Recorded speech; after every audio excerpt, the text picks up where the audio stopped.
Good morning, ma'am sir. I am si Chris Luke. Nag-repair naman aircon. Uh,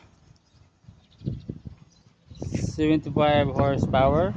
Okay, dito lang yan sa Teka Hams. Okay, ayan location.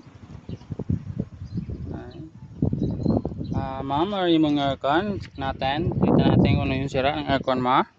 Bali itong kapasitor, bali loose na to. Bali replace natin yung bagong kapasitor. The same lang yan, ano, 15 rin yan, hindi niya sa laki, okay? At saka dito, nag-charging rin tayo ng pre-yan kasi medyo kulang ng pre yun eh. Yan, dinagdagan natin. Yan. Ang mayari nito, dito lang sa Teka Hams, Tow Stories, Barangay Kabug, Bacolod City. Yan. Yan ang location. Pang maparepair, just contact lang my page.